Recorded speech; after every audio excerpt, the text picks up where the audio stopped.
So here I have two devices, and I will transfer $1 from this device to this device instantaneously. Enter the amount and send. I'm seeing the transaction now.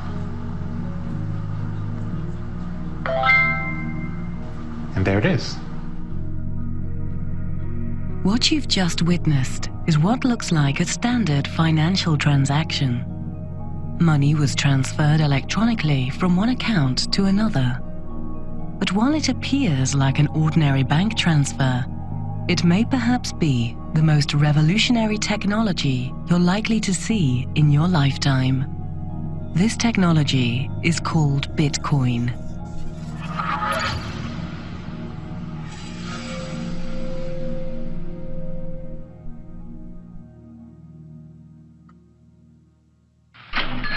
Money makes possible the exchange of many different goods and services among many different people. Wherever we go, we see money being used as a medium of exchange. Money is at the core of our existence. Every day we transact with one another. Currently, almost all of our daily transactions involve a third party, a bank, credit card company, or remittance provider. And ultimately, it's these institutions that carry out the transaction on our behalf. This is until the invention of Bitcoin. Bitcoin is truly one of the most important inventions ever in the history of humankind. That's how big of an impact it's going to have on our lives. And it sounds really difficult and complicated and hard to understand hearing about it. If you had only heard about email, it would sound difficult and complicated and hard to use. Bitcoin is literally easier to use than email. So what exactly is Bitcoin? Well, for starters, Bitcoin isn't actually a coin. Bitcoin is a new form of money, a currency that lives solely on the internet, one that some have even called magic internet money. I think part of the confusion is that Bitcoin is actually two different things. It's both a currency and a payment network. And we've never had one thing that's both of those at the same time. So the dollar is a currency, but it's not a payment network. PayPal and Visa are payment networks, but they're not currencies. Bitcoin is both of those things at the same time, but it has this other property, and that other property is that it can instantly be teleported anywhere in the world, just like that, almost for free. And there's nothing that anybody can do to block these teleportations. There's nothing anybody can do to intercept these teleportations. And if you're careful about how you use Bitcoin, you can do these teleportations anonymously. So with Bitcoin, with a push of a button, you can pay anyone anywhere in the world or receive payment from anyone anywhere in the world.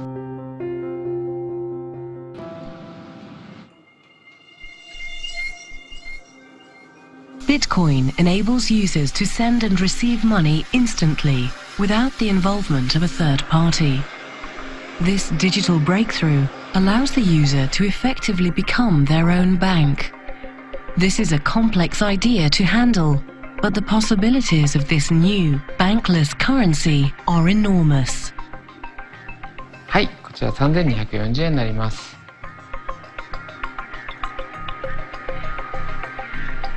With the exception of actually handing physical cash to you, generally we have to rely on third parties for lots of different payments, be it credit cards or wire transfers internationally, or even sort of keeping cash under your bed, storing large amounts of cash, we use banks. And what Bitcoin does is allow us to do all of those things without any third parties.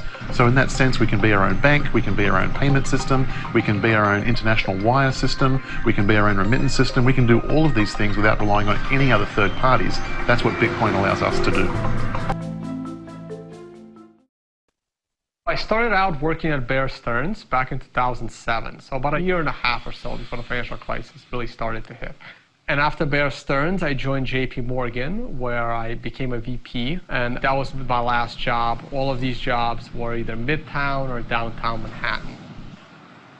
Tone Vase is a Wall Street veteran, a former VP at JP Morgan, He now spends his time studying and educating audiences about Bitcoin. Bitcoin is generally difficult to explain. You want to try and break it down as simple as you can. So the simplest way is basically it's like a message. It's a digital message that you're passing. And normally we're all used to computers. We're all sending emails, we're all sending pictures, but you're always sending a copy. Anytime you hit the send button in a computer, you always retain a copy, you always retain the original. And when it comes to financial transactions, you hit the send button and you have an intermediary, the bank, that is moving money from one account to another. And this is the problem that Bitcoin solved. It was able to take something digital, and when you hit the send button, you're not actually sending a copy. You're actually sending a digital object. At its core, Bitcoin is basically a new monetary system. However, Bitcoin is unlike any other system we've seen in the past because it isn't centralized in one place. This decentralized nature of the Bitcoin platform is one of the things that make it so unique and world-changing. Because Bitcoin is built on public, private key encryption, the entire workflow for sending payments, particularly online, is fundamentally different from that of credit cards. Credit cards were never built to be used on the internet in the first place. When the credit cards were made, there was no internet. So a pull system is that you've given the authorization to the merchant or the credit card issuer to pull from your bank account whenever it is that they feel that they have the right to do so. With a credit card, whenever you want to initiate a transaction, you are effectively giving the keys to the merchant, right? And you give your keys to every merchant you deal with. So every time you make a transaction, for example, online or so, you're taking a risk because you're entrusting the merchant with this very personal information, which they could then take to initiate transactions as well if they wanted to. Whereas Bitcoin, it's a completely different model where the control is more weighted towards the consumer. The consumer then pushes their funds to you. Bitcoin payments are a push system, meaning that the funds are pushed from sender to receiver. This makes for a faster and cheaper system than traditional pull systems like credit card transactions. This in turn also means that Bitcoin transactions are final and cannot be reversed. Credit cards actually has about a 6-month settlement time. Even though the transaction looks like it went through, the person can then call back and say this was a fraudulent transaction, and then the credit card will take that money away from the merchant in some cases. In some cases, the credit card will eat the cost, and that's a chargeback. Now, we pay for this. This is the 3% fee. Merchants usually pay this 3% in order to accept credit cards. So Bitcoin transactions don't have chargebacks. I think of it as a good thing. As much as people like to say how great it is to dispute things, it very, very rarely happens. Almost never do you order something from a legitimate company and you were not satisfied and then the company did not solve your problem. Most of the time this situation happens is when your credit card is actually stolen. And your credit card can always be stolen. Everyone's credit card is all over the internet. Is just luck or bad luck if your credit card happens to be used in a fraudulent transaction.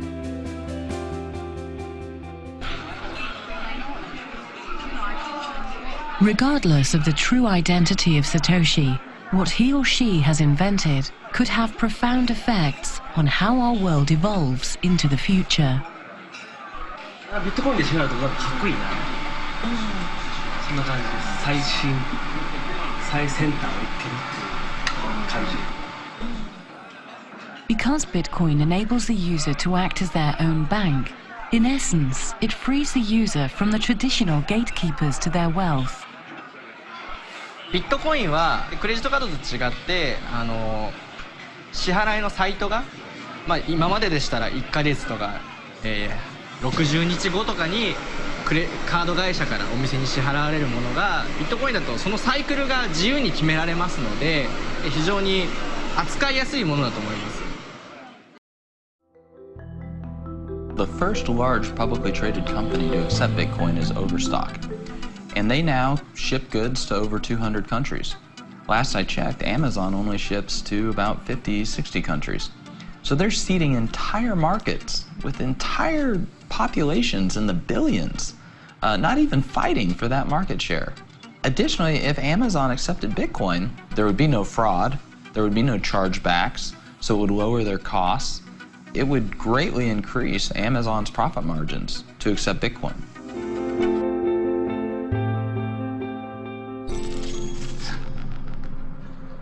We have some businesses accepting Bitcoin, mostly restaurants, for example. We have some restaurants here set up in Acapulco. For merchants, when they accept Bitcoin, is for them to have another option, an innovative option. And for them, they have a lot of advantages. We don't charge what the credit card fees charge every time they slide the card, 3, 4, 5, even 10%, depending on the credit card. We don't charge anything. We don't have a minimum fee. You can pay 10 pesos, 50 pesos. We don't have a minimum. With Bitcoin payments lowering the cost of doing business and eliminating the possibility of fraudulent transactions, companies ranging from mom-and-pop stores to multinational corporations have started to embrace this new way to transfer value. This is Harvard Medical School, and this is Harvard Chair. I visited here, it's 1997 to 1999. 僕らは今ファックスを使ってますけれども、今は Facebook とか SNS でもうすぐ写真でね、旅行行く時もパスポートもファックスを取らずに送ることができます。ということはファックスはもう未来ないと。そしたらクレジットカードとかそれからお金ですよね。その未来はどうなるのかといった時に仮想通貨っていうのが脚光を浴びるだろうというふうなことを考えました。でそういったようなことを考えると特に国際派でありたいと思っているということも含めて、できれば日本で医療機関であるいは歯科医院で一番初めに導入するということによってこれから一緒にビットコインと成長することができるんじゃないかというふうに思ったわけです。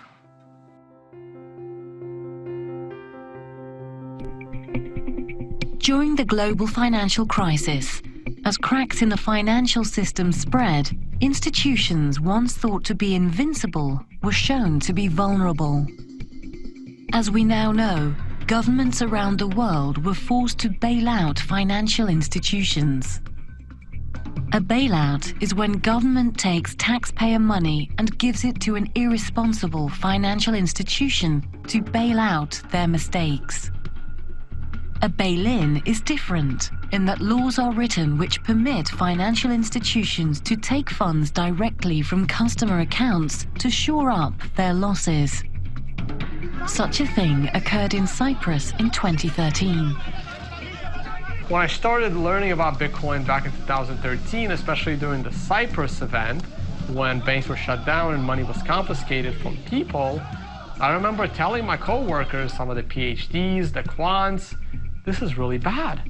This is actually going to probably start happening in many other Western countries.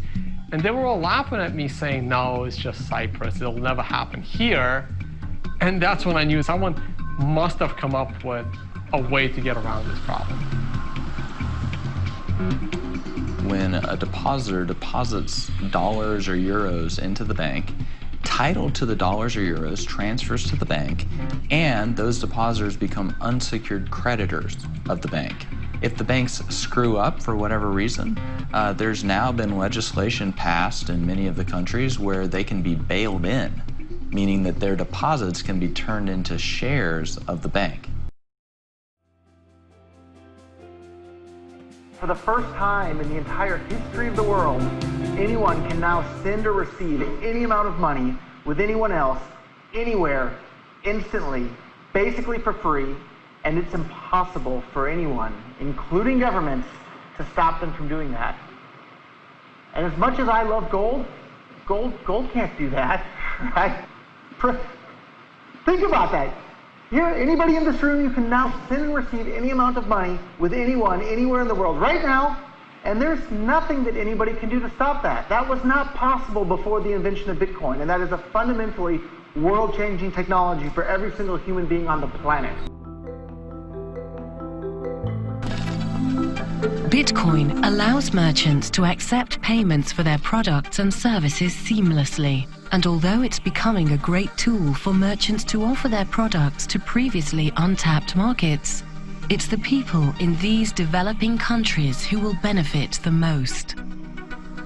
Bitcoin is the easiest, safest, fastest, best option for people that don't have bank accounts or that don't have IDs or they don't have anything but a smartphone. And there's lots and lots of people in the world that's the position that they're in.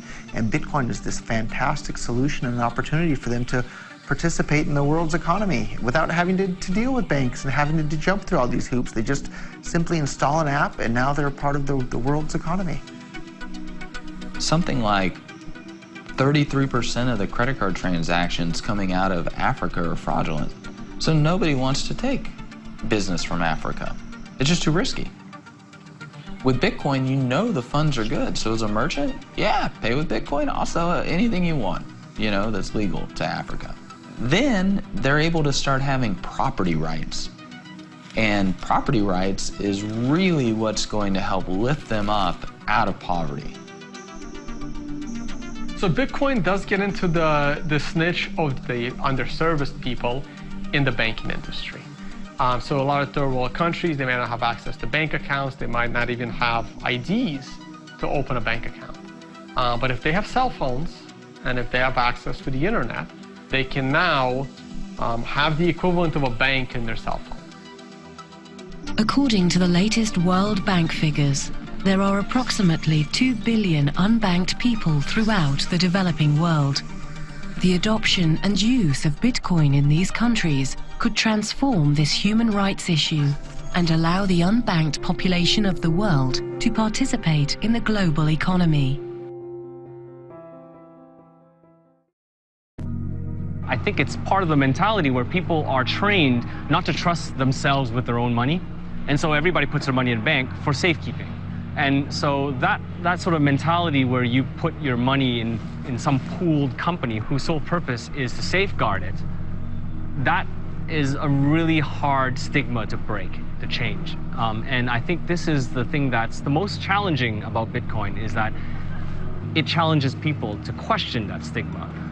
It challenges people to take control of your own money and value and to safeguard it yourself. As we know, at this time, Bitcoin is quite secure. If you have more than half of Bitcoin network power, you can take control of the Bitcoin network. But technically, this is really hard. When we consider the current Bitcoin power, it's almost impossible. So from this point of view, Bitcoin is much secure than the biggest and the most secure portals of some biggest banks in the world.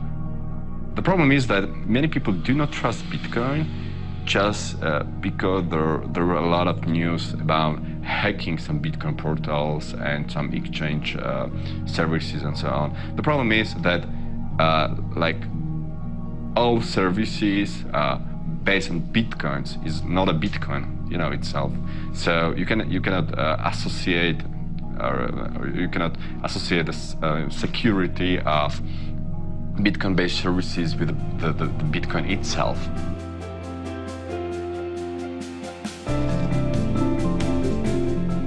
Some of the areas where Bitcoin has been most popular so far is China, which has quite a high level of capital controls.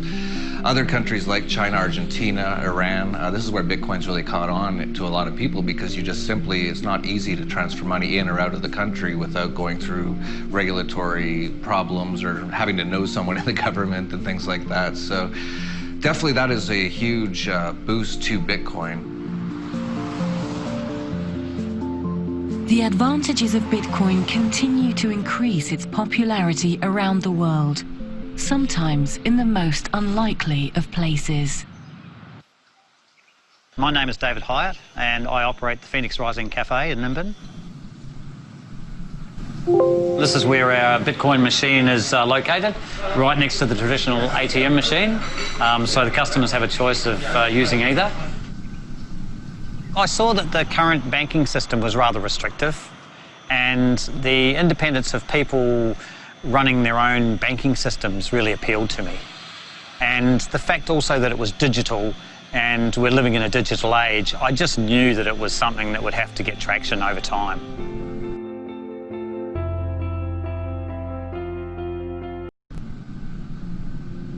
Bitcoin is definitely the largest innovation in monetary science since Isaac Newton's gold standard. Going to completely revolutionize how all of our assets are held, so it's going to disrupt law, going to disrupt accounting, going to disrupt our finance industry, going to disrupt so much. It will also rapidly decentralize the capital. No longer will millions of people accumulate all of their capital into one big pile that then gets allocated by a senior vice president of Merrill Lynch or Bank of America.